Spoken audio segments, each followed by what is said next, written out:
दोस्तों नमस्कार, जन्मू candy life से मैं सरोज सिन्हा इस बार फिर मैं आप लोगों के बीच आई हूँ स्वास्थ्य पर चर्चा को लेकर एक नए एपिसोड के साथ। आज स्वास्थ्य चर्चा में हम बात करेंगे दांत के दर्द पर। दोस्तों, हालांकि दांत का दर्द सामान्य बात है, यह किसी भी समय और किसी भी आयु में हो सकता है, लेकिन इसकी वजह गंभीर बीमारी भी हो सकती है। इसलिए सजग रहें और लापरवाही न बरतें। तो चलिए चर्चा करते हैं दांत के दर्द पर। आज हम जानेंगे दांत के दर्द के कारण, उपचार एवं बचाव के बारे में दंत चिकित्सक डॉक्टर SP सिंह से। क्यों होता है दांत में दर्द? नमस्कार।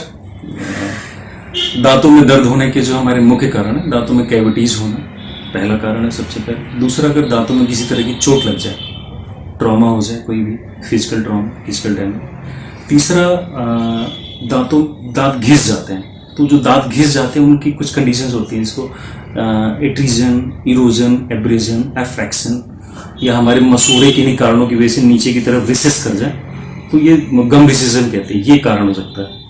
इसके अलावा एक कारण होता है, अगर हमने कभी पुराना डेंटल ट्रीटमेंट लिया हुआ है, तो अगर पुराना डेंटल ट्रीटमेंट लिया हुआ है तो फिलिंग्स निकल जाए किसी कारणों से, और हमने टाइम पे डॉक्टर कंसल्ट नहीं किया, तो उस वक्त फिर दर्द होता है।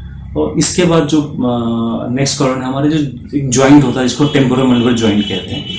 अगर हमारे इन जॉइंट्स में किसी तरह के कोई डिसऑर्डर्स हो, कोई डिजीज हो, तो उन कारणों की वजह से भी हमें डेंटल पेन होता है। और इसके अलावा जिस रूटीन कभी हमने पुराना ट्रीटमेंट कराया हो, वो कोई प्रॉब्लम कर रहा हो, तो ये बेसिक कारण है दांतों में दर्द होने के। दांत की बीमारियों को कैसे पहचाने? दांतों में दर्द हो रहा है तो जैसे पहला कारण है दांतों में कैविटीज होना या कीड़े लगना। अमूमन जब भी हम कोई खाना खाते हैं, खाना खाने के बाद कुछ खाना दांतों में और मसूड़ों के बीच में फंस जाता है। तो अगर वो खाना बहुत समय तक फंसा रह जाता है तो एक पतली सी लेयर बनाता है, जिसको हम प्लाक कहते हैं। ये प्लाक हमारे मुंह में एनारोबिक फर्मेंटेशन होता है, जिसकी वजह से माइल्ड एसिड्स बनते हैं। और ये एसिड क्या करते हैं, हमारे दांत का जो सबसे बाहरी लेयर होता है, जिसको हम इनेमल कहते हैं, उस पर धीरे धीरे करके उसको डीमिनरलाइज करता है, जिसकी वजह से हमारे दांत का जो मिनरल है वो कमजोर होता है और दांतों में धीरे धीरे करके एक ब्लैक स्पॉट बनने लग जाता है। ये ब्लैक स्पॉट अगर एडवांस होता है तो धीरे धीरे दांतों में कैविटी के फॉर्म में गड्ढे बनाने लग जाता है। और वो कैविटी फिर दांत के बाहर की लेयर से धीरे धीरे अंदर इनर लेयर, जिसको हम डेंटिन कहते हैं, वहां तक पहुंच जाता है। तो जब इनर लेयर में पहुंचता है तो दांतों में सेंसेशंस होने लग जाते हैं, पानी का, गर्म का, ठंडे का, इवन मीठे का भी सेंसेशन हमको होने लग जाता है। तो वो फिर अगर हमने प्रॉपर ट्रीटमेंट नहीं हुआ तो वो फिर और एडवांस करके फिर क्या होता है, हमारे सबसे इनर मोस्ट लेयर, जिसको हम पल्प कहते हैं। पल्प मतलब दांत की नसें। तो जो दांत की नसें होती हैं, जब वहाँ कोई इन्फेक्शन पहुँच जाता है तो वो इन्फेक्शन हमारे बाहर के इन्वायरमेंट का असर जो है कहीं ना कहीं से हमारे पल्प तक पहुँच जाता है। तो वो फिर उसमें दर्द, तेज झंझनाहट, तेज दर्द, ऐसा दर्द जो दवा खाने के बाद भी आराम नहीं होता। और एक छोटा सा स्लाइड के द्वारा मैं आपको समझाना चाहता हूँ कैविटी होती क्या है। जस्ट सिंपल, आप इसे ऐसे देखो, दांतों में कैविटीज हुई बाहर की लेयर में, और फिर एडवांस करके थोड़ा सा आगे बढ़ी तो इनर लेयर, ये जिसे हम डेंटिन कहते हैं, वहां तब भी अगर प्रॉपर नहीं ट्रीट हुई तो और एडवांस करके फिर ये पल्प यहाँ, और फिर जब ये पल्प में पहुंच जाती है तो इस पल्प में इन्फेक्शन हो जाता है। उस इन्फेक्शन को हम पल्पाइटिस कहते हैं। और ये बहुत ही एक्यूट पेन होता है। ऐसा कहा जाता है कि एक नॉर्मल इंसान, लिविंग इंसान में जो सबसे वर्स्ट पेन होता है, उसमें ये दांत का दर्द दूसरे नंबर पे आता है। तो पहला ये दर्द हो गया। इसके अलावा तीसरा, एक हमने कहा कि अगर कोई ट्रॉमा हो गया, चोट लग गया, तो उस वजह से जो दर्द होता है, उस दर्द की वजह से दांत का कोई स्ट्रक्चर फ्रैक्चर कर जाता है, तो ये नसें इन्फेक्टेड हो जाती हैं। अमूमन दांत का दर्द हमारा 3 प्रकार का होता है। जो पहला होता है वो पल्पल पेन होता है, जिसे हम पल्पाइटिस का पेन कहते हैं। दूसरा पीरियोडोंटल, जो दांत की चारों तरफ के मसूड़े होते हैं, उनको हम गम्स कहते हैं, पीरियोडोंसियम, अगर उसमें किसी तरह का इन्फेक्शन होता है उसकी वजह से होता है। तीसरा कारण होता है पेरीएपिकल, जब दांत के मसूड़ों का इन्फेक्शन हमारे दांत की नसों से नीचे बोन में पहुंच जाता है, उसे पेरीएपिकल इन्फेक्शन कहते हैं। हार्ट अटैक में भी हो सकता है दांत में दर्द।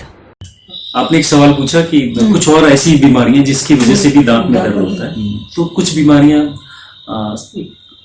एंजाइना पेक्टोरिस एक कंडीशन, अनस्टेबल एंजाइना, जिसमें माइनर हार्ट अटैक का एक स्टेज होती है। उसका पेन जो होता है हमारे बाएं हाथ में रेफर करता है। इवन हमारे वो लेफ्ट मोलर में, लेफ्ट लोअर नीचे के पहले मोलर में रेफर करता है। और दूसरी कंडीशन, जब कभी कभार इपिलेप्सी के कुछ मरीज होते हैं जिनको कुछ ड्रग्स चलती हैं, तो उन कंडीशन का एक साइड इफेक्ट होता है उन दवाओं का कि हमारे सारे मसूड़े स्वेल कर जाते हैं और अच्छे खासे बड़े बड़े इन्फ्लेम्ड हो जाते हैं।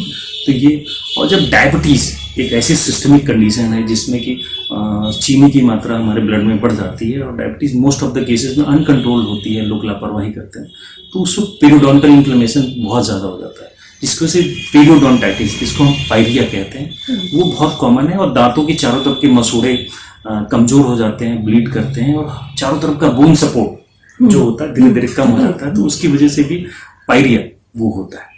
दांत की बीमारियों को न करें नज़रअंदाज, कैंसर का हो सकता है खतरा। जब भी हमारे दांतों में दर्द होता है तो हम लोग सबसे शुरुआती स्टेज में हम उसको निगलेक्ट करते हैं।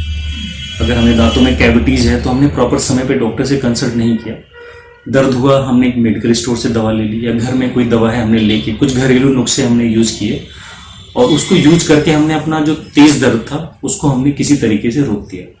वो जो तेज़ दर्द हमारा उस वक्त रुक गया, कुछ समय के बाद वो धीरे धीरे क्रोनिक पेन में कन्वर्ट हो जाता है। क्रोनिक पेन एक ऐसी स्टेज होती है जिसमें किसी तरह का पेन नहीं होता, आप इसको सर्च करके देख लो।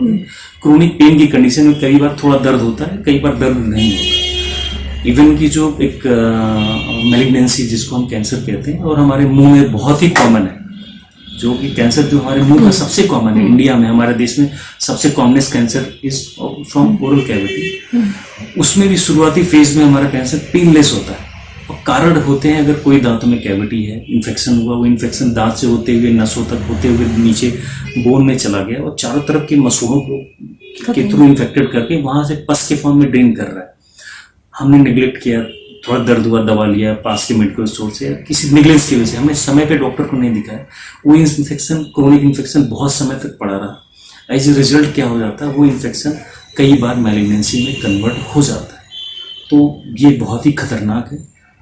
किसी भी हालत में अगर हमारे दांतों में किसी तरह का पेन है, कोई पस बन रहा है, कहीं कोई फोड़ा जैसा फुड़िया जैसा दांतों के नीचे से बन रहा है जिससे पस निकल रहा हो, तो हमें तुरंत डॉक्टर की सी सलाह लेनी चाहिए। गाल में पैचेस बन रहे हो, सफ़ेद धब्बे बन रहे हो, हमारे मुंह खुलने में दिक्कत हो रही हो, टंग हमारी बाहर नहीं आ पा रही हो, मिर्च या मसाले लग रहे हो, तो हमें तुरंत दंत चिकित्सक की सलाह लेना चाहिए। कब लें चिकित्सक की सलाह?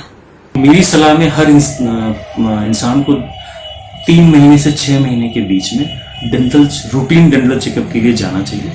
3 से 6 महीने में अगर आप डेंटल चेकअप लेते हैं तो हमारा दंत चिकित्सक, जो कि हमारी डेंटल प्रॉब्लम को बहुत ही अच्छे तरीके से समझ सकता है और उसके पास उसका बेहतर इलाज होता है, तो वो क्या करता है, शुरुआती स्टेज में जब आप उसको दिखाते हैं तो कहीं कोई कैविटीज़ होती है तो उसको प्रॉपर तरीके से रिस्टोर कर देता है। हाँ, अगर हमें डेंटल पेन हो रहा है, बहुत तेज़ दर्द है, तो डॉक्टर के पास जाते हैं, उसको उस कारण को दूर करके कुछ ट्रीटमेंट करके उसको रिलीव कर देता है। तो रूटीन डेंटल चेकअप के लिए सबसे पहले 3 से 6 महीने में जाना चाहिए, पहला। दूसरा, अगर हमें कभी भी डेंटल पेन हो रहा है तो हम उसको निगलेक्ट ना करके जितना जल्द से जल्द हो सके एक सही दंत चिकित्सक के पास जाके उसका प्रॉपर ट्रीटमेंट लेना चाहिए। उसको दवा खा के या किसी और तरीके से घरेलू उपचार करके निगलेक्ट नहीं करना चाहिए। घरेलू उपचार कितना कारगर? घरेलू उपचार कितना कारगर डेंटल पेन के लिए?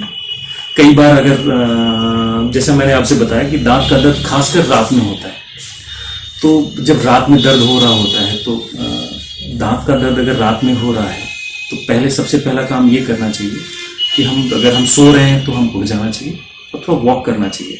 इससे क्या होता है कि हमारा जो ब्लड का फ्लो है वो चेहरे से नीचे पैरों की तरफ शिफ्ट हो जाता है, तो उसकी वजह से जो पेन है, डेंटल पेन अमूमन प्रेशर की वजह से होता है, क्योंकि जब दांत की नसों में इन्फेक्शन होता है तो वहाँ पे नर्व्स में प्रेशर होता है, उस प्रेशर की वजह से प्रेशर का पेन है जो कि पल्पाइटिस के फॉर्म में इन्फ्लेम महसूस होता है। तो जब हम खड़े होकर वॉक करने लग जाते हैं तो वो ब्लड का फ्लो जब नीचे हो जाता है तो दर्द का एहसास थोड़ा कम हो जाता है। जिस साइड के दांत में दर्द होता है हमको उसके उल्टी करवट में सोना चाहिए, इससे भी प्रेशर रिलीफ मिल जाता है। कोशिश करके पानी से कुल्ली करना चाहिए, गर्म पानी से कुल्ली नहीं करना चाहिए। अगर हो सके तो ब्रश करके थोड़ा सा आराम मिल सकता है। हर घर में लौंग का तेल मिलता है जो कि कॉमन है। इवन डॉक्टर के पास भी जब जाते हैं तो डॉक्टर थोड़ा सा क्लोव ऑयल के फॉर्म में हमें ड्रेसिंग दे देता है। तो वो अपटेंडेंट ड्रेसिंग होती है जो दांतों की चारों तरफ की नसर को सूद करके थोड़ा सा रिलीफ करती है और जितना जल्द से जल्द हो सके हमें एक ही घरेलू नुस्खा यही है, इसके अलावा और सारे नुस्खे बेकार हैं। आपको तुरंत दंत चिकित्सक से सलाह लेनी चाहिए, क्योंकि इस चीज का वही स्पेशलिस्ट है, वो उस चीज को, उस पेन को बहुत बेहतर तरीके से हैंडल कर सकता है। बच्चों में दांत की बीमारी का कितना खतरा? सामने के बच्चों के दांतों में कैविटीज हो जाती हैं तो उसमें बहुत तेज दर्द होता है। तो बच्चों को पहले तो जब बच्चे 1 से 2 साल के हो जाए तो उनको प्रॉपर ब्रश करने की आदत डालनी चाहिए, 2 बार ब्रश करने की आदत डालें। उनकी डाइट में मीठा, टॉफी, चॉकलेट कंट्रोल्ड वे में हो। जब भी आप दें तो इस बात का ध्यान दें कि वो कंट्रोल में हो। अगर बच्चे मीठा, टॉफी, चॉकलेट बार बार खा रहे हैं तो उनको लिमिट करना चाहिए, ब्रश की हैबिट को डालना चाहिए। और अगर दांतों में कोई छोटी सी कैविटीज है और ऐसा कुछ दिख रहा है तो तुरंत अपने डॉक्टर को सलाह लेके उसको प्रॉपर तरीके से रिस्टोर करा के उसको ठीक कराए। इसके अलावा आजकल फ्लोराइड कंटेनिंग टूथपेस्ट आते हैं जो बच्चों के लिए अलग होते हैं। एक 12 साल से कम उम्र के बच्चों के अलग पेस्ट आते हैं।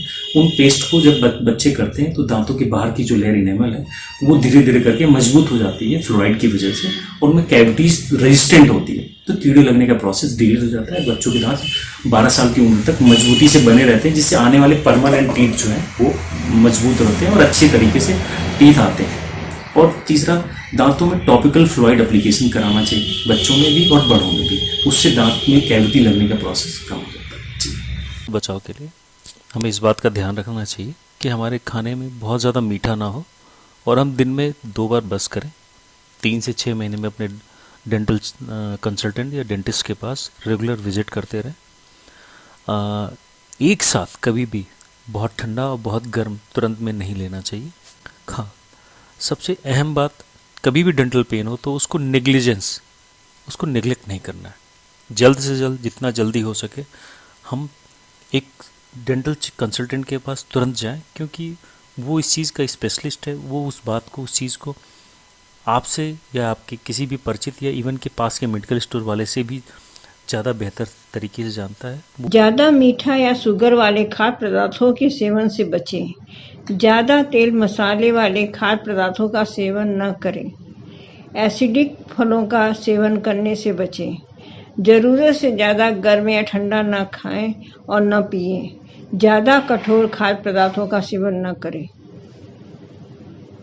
आपने सुनी दांत से जुड़ी समस्याओं के बारे में और जाना बचाव के उपाय। तो किसी भी प्रकार का दांत का दर्द हो तो अपने दंत चिकित्सक से मिलें, क्योंकि छोटी सी लापरवाही भारी पड़ सकती है। अगले एपिसोड में हम फिर मिलेंगे एक नई बीमारी पर चर्चा के साथ। नमस्कार।